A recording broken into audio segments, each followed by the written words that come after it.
Welcome back to another video. It's me again, all the way from Taipei, Taiwan. It's December 31 ngayon, no? So, later on, tayo ay pupunta sa New Year's countdown dito. And we are going to the Taipei 101 fireworks countdown ganap. Later, maghahanap din tayo ng spot. Around Sun Yat-sen, hindi talaga namin alam kung saan kami eksakto pwesto. Hanap lang kami ng spot and space kung saan pa may available. Before all of those, we are also going to Taipei 101 mismo today. Ang first agenda natin ay kakain tayo no, sa Din Tai Fung. So, yung Din Tai Fung, dito nag-originate yan sa Taiwan. Isa yan sa must-do kapag nagpunta dito sa Taiwan. Kaya syempre, iba pa rin yung dito kung saan nag-originate yung restaurant. And we are going to meet ate and the rest of the fam there. Ayan, so nandito na kami ngayon sa loob ng Taipei Main Station na super lawak. Sa totoo na nakakalito siya. Yan yung guys yung easy card ko, Doraemon. So yan, may mga signs naman dito. So, dito tayo sa red na line eh. So, nakalagay din naman kung anong platform kayo sasakay para hindi kayo malito.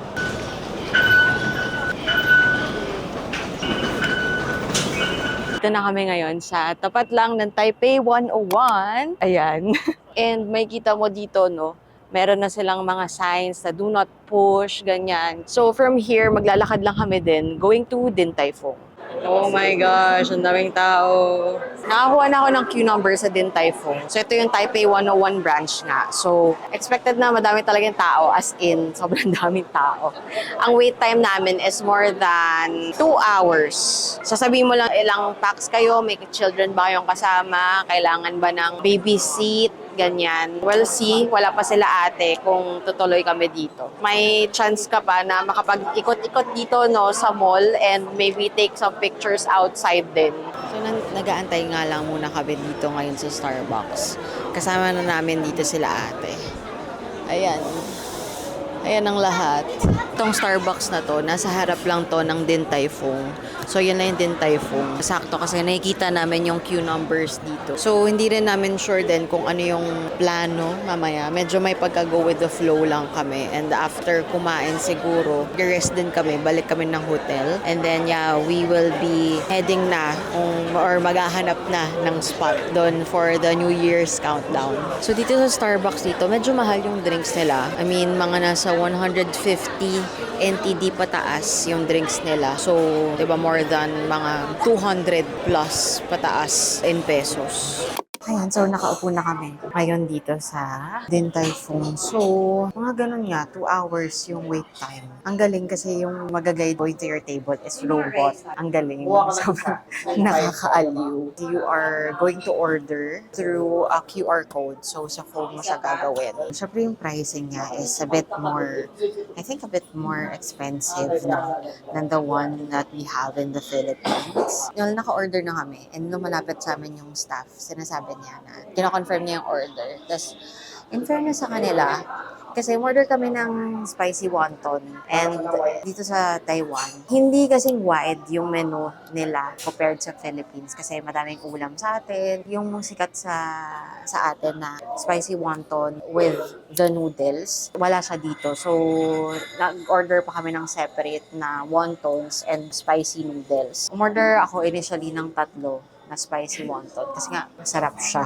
Lumapit siya, sabi niya, ang marirecommend lang niya 2 kasi medyo madami daw yung isang order. In fairness, kasi nga, diba, syempre yung iba, mas gusto nila, mas madami silang nabibenta. So, very good sila sa kanilang customer service.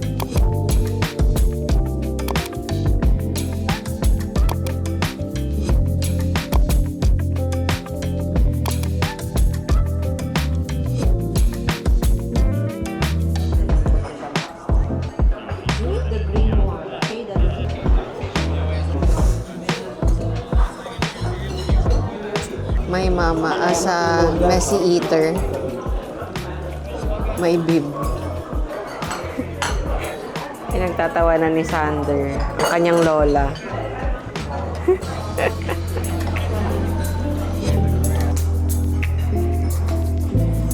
Ito lang yung ano nila guys, wala silang normal na water. Parang Pocari Sweat ang tubig nila dito. Ang parang service water lang kasi nila dito is tea. That's water. Go.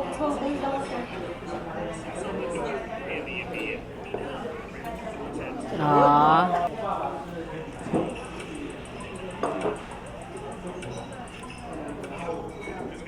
Ayun. Why? What was your reaction? Galing mo sa wrestling yun?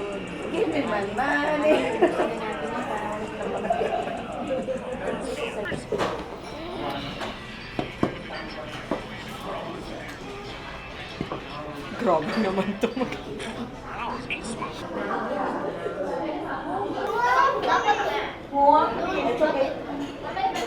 Wow! Lumabas. Hindi. Ano yan? Hindi naman, di ba? Ano? Ano sabi mo? Approve. Chef's kiss. Ganito, ha? Ipaliwanag mo ang lahat ng ginagawa mo. Remove this. Ay, Tagalog. Ay, Ganun, Tagalog. Ay, tama. Ganun ka. Oh. doon. Tapos.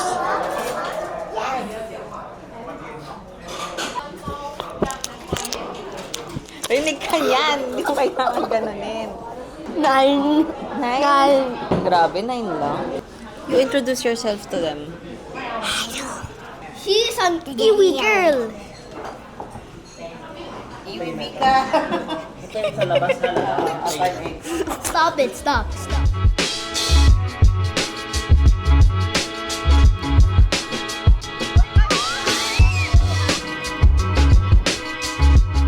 Dahil nga natagalan na din talaga kami sa Din Tai Fung, hindi na kami nakaikot pa. Ang purpose naman talaga ng trip na to is yung New Year's countdown. So we're just gonna get some rest before we go and find a spot for the countdown. Sa totoo lang, busog pa kami. So ano na kasi, super late lunch na yung nangyari, 5 o'clock na. Baka mamaya, ang gagawin na lang namin, bumili na kami ng food sa 7-Eleven and then babaunin na lang namin.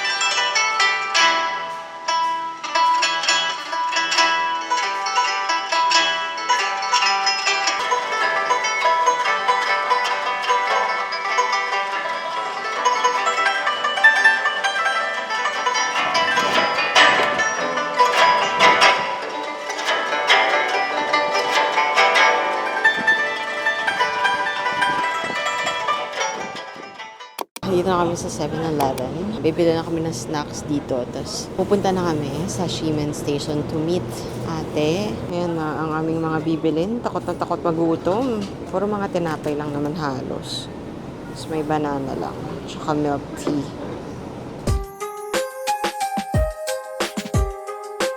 Nandito na kami ngayon sa Sun Yat-sen. And as of 8 p.m., madami pang space dito, napakalawak pa. Ayan, nakaset up na kami. Plastic cover pa yung dala namin.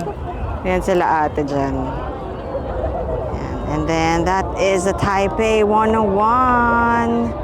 And guys, ayun o, dun pa, ang lawak pa ng space. Kasi guys, kahit kung nakapwesto ka man dun sa pinakadulo, actually, doon madami pang space, doon madami pa ding space. Kahit na late ka na dumating, kitang-kita mo pa rin yung Taipei 101. And madami din ditong mga portable toilets available. Outside Sun Yat-sen, madami ding mabibilhan ng pagkain. Ayan na guys, malapit na ang countdown. 5 minutes left! 2025! 9, 8, 7, 6, 5, 4, 3, 2, 1!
walking na, going to the train station. Medyo lumalayo kami sa blue line, no? Pupunta kami doon sa red line.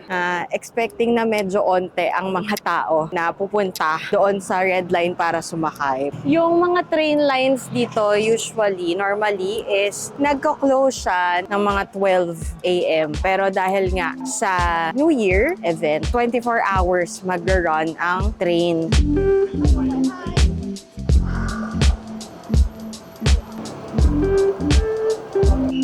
Nakabalik namin dito ngayon sa hotel and ang tagal ng binyahe namin. I mean, we left Sun Yat-sen siguro mga 12:15 right after nung fireworks. Dali-dalian na nagsialisan yung mga tao, as in medyo natutulak na din kami. Well, actually hindi medyo, natutulak kami habang nandun kami kasi nga pinapalipas pa namin yung mga tao na lumalabas. Pagdating namin doon sa train station, medyo matagal din yung inantay namin bago kami nakasakay. Buti naman, merong crowd control, no, doon sa station mismo. Pero yung sa mismong Sun Yat-sen, though alam naman din nila na ganong kadami ng tao na pupunta doon. Although good nga na may mga portalet, ganyan-ganyan. In terms of yung mga lalakaran ng tao, sabi going to the portalet, medyo sobrang hassle si mga lumabas siya to pee. Pero parang feeling niya hindi na siya makakabalik sa amin. Hindi daw nagmo-move halos yung line. So, nakadiskarte lang si mama. Kanina nga, sabi ko kay Gab na after countdown na kami, magsi-CR. Buti na lang. Very good boy siya tonight. So, ayun. Very good. Very good, Gabi, ha. Thank you, Gabi. Hindi mo talaga makakontrol din yung mga ibang behavior ng mga tao kasi minsan kahit nga nakalatag na kami doon, nandun yung mga things namin. Talagang dadaan sila sa gitna mo. Minsan, lalo na kapag malapit ng 12, ang dami ng sumisingit, ang dami ng kahit nakalatag yung mat mo doon, parang isisiksik nila yung sarili nila para lang makakuha sila ng spot. May mga spot na kitang-kita naman ang Taipei 101 kahit hindi ka doon sa loob mismo ng Sun Yat-sen. Like, right outside ka nung Sun Yat-sen, may mga spots doon. Nakitang-kita mo yung buong Taipei 101. Hindi mo na siguro kailangan mag-camping pa doon, no? Ayun, I think good decision din yung ginawa namin na naglakad pa kami going to the other stations near Sun Yat-sen na hindi kami doon mismo sa Sun Yat-sen station or even doon sa Taipei 101 na station. Nandun kasi yung mostly ng mga tao. So, 19 minutes yung layo nung nilakad namin. Pero, significantly less naman din yung tao. And, yeah. Actually, yun na yun basically. Hey guys, good afternoon na. So, January 1 na. And dahil nanggaling kami sa New Year's countdown, nag-take time kami para magpahinga at matulog. It's now 3:11 and magla-lunch pa lang kami. And it's a chilly day here. Basa ang road, umulan. Ang temperature right now is only 19 degrees, pero mahangin, so it feels a lot colder than it is. Right now, naka 3 layers ako. The leather jacket, this parang knitted na sweater. This one I got from Korea. And etong Rich Boys, parang sando lang siya. Sa ngayon, kinakaya pa siya, no? Pero let's see mamaya. So ngayon, pupunta lang kami sa malapit lang na kainan. Naghanap na lang ako ng pwede na naming makainan near here na may maganda-gandang reviews. And also, isang restaurant na pwedeng makainan ni Gab na may kanin. Dahil yun talaga yung struggle namin, no, pag nagka-travel sa ibang bansa. Kasi syempre, not every time naman merong rice available. It's si Gab kasi kailangan may kanin siya palagi sa meals niya. Based sa Google reviews, maganda-ganda naman yung mga reviews na nababasa. Very traditional or classic Taiwanese dishes ang sinuserve nila. Very classic na parang Taiwanese restaurant din yung ambience dito. So yung mga food naman dito, mga nasa 300 to 400 pesos yung isang dish dito. And in terms of serving, yan ang makikita natin.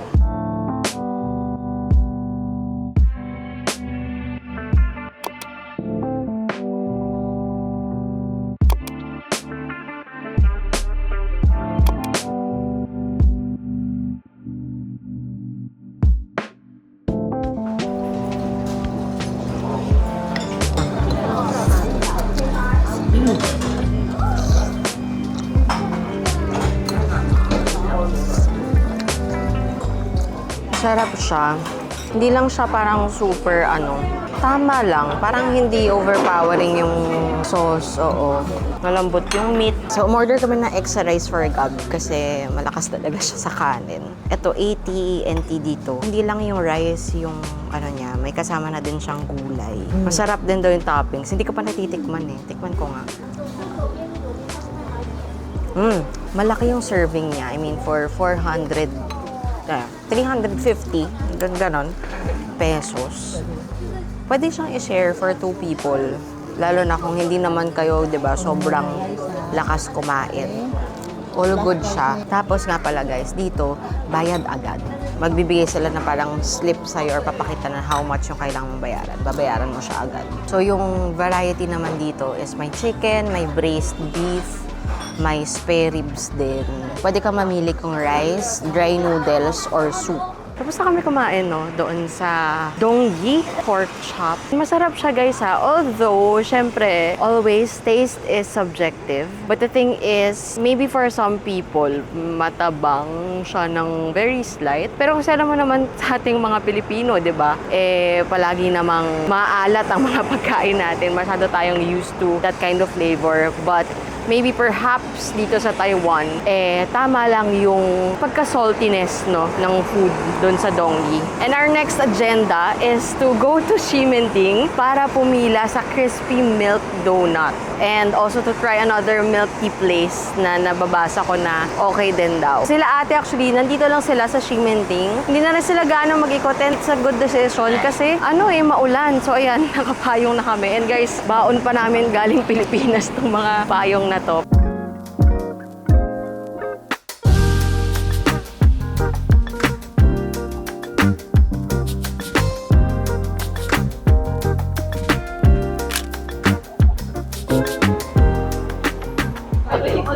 Yan ang pila sa Crispy Milk Donuts dito sa Ximending. Meron siyang iba pang branches. Meron siya din sa isang train station na hindi ganong pinipilahan. Pero kasi mabiyahe pa kami going there and wala naman kaming other agenda in that place. Carry lang, dito na lang din kami pipila sa Ximending. Nag-start kayo pumila dito ng 4:42. So let's see kung gaano katagal. Ang isang crispy milk donut ay 40 NTD. Meron silang by 4 pieces is 150 NTD. May ibang kinds ng donuts din naman silang binebenta. Pero syempre, ang pinakamabenta dito ay ang crispy milk donut. Got the goods, guys. This is a total of 100 NTD.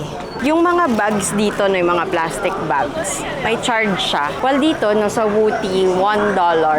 I think mga locals, meron silang parang cup holder ng milk tea. As in, cloth siya na doon nila nilalagay yung milk tea. Parang milk tea bag. Madaling nila nadadala kapag naglalakad sila, ganyan. And even sa train stations, doon nila nilalagay yung milk tea. Bit-bit lang nila. Kasi nga, bawal mong inumin yung mga milk tea din sa loob ng train stations. So, parang parang mochi.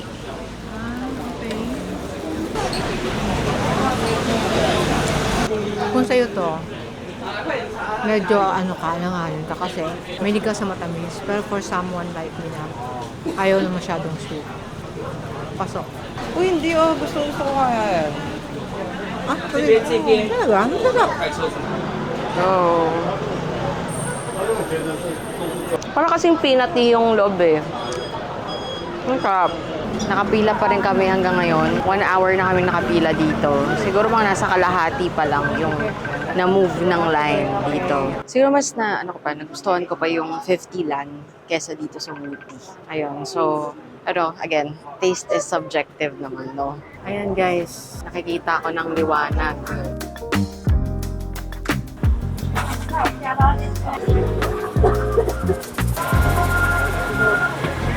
Guys, I got everything. This is all total of 12 pieces. Delivery!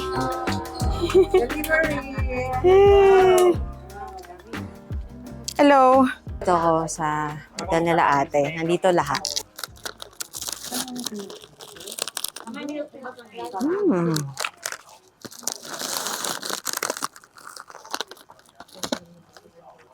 Masarap. 1.5 hours na pila. One time, gawin mo. Sarap siya. Crispy nga talaga yung outer layer. Masarap naman siya, pero parang hindi ko na siya pipilahan ulit ng ganong katagal. Ayun guys, so tingnan niyo to. Crispy to. Yung milk na ginagamit, ano siya, hindi siya ganong katamis, tamang-tama lang. And then meron siya nalalagay na coating na sugar doon din sa baba ng donut. Ganun ka-crispy.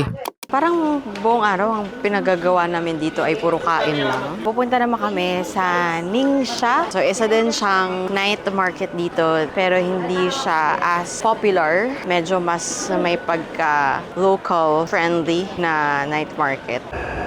Typically kasi ang pupunta ng mga tao is yung Ximenting Night Market, yan dyan yung Shili, nandyan din yung Rahe. This is the first time that I'm going here. Hindi ako pumunta dito dati, hindi ko alam kung bakit. Lahat ata sa amin first time na makakapunta dito, kahit sila ate. Kasi sila ate, second time na rin nila dito eh.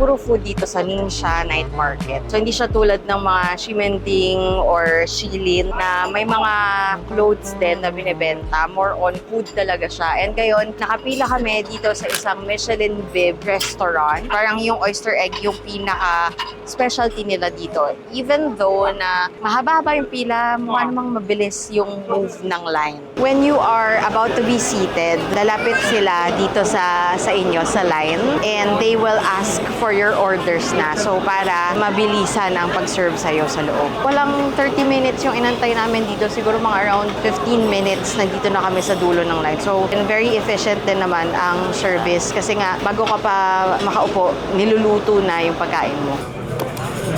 So, wala pang 2 minutes, guys. Dumating na rin yung food namin dito. Though wala pa yung oyster, no? Ito lang, pagkapasok nyo, bibigyan kayo nitong parang number na to. You will be seated with other people then. So, isa-share nyo yung table.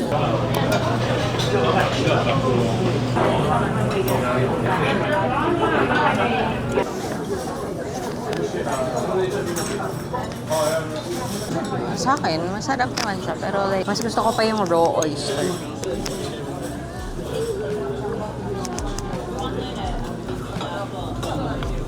Madami siyang oyster na laman.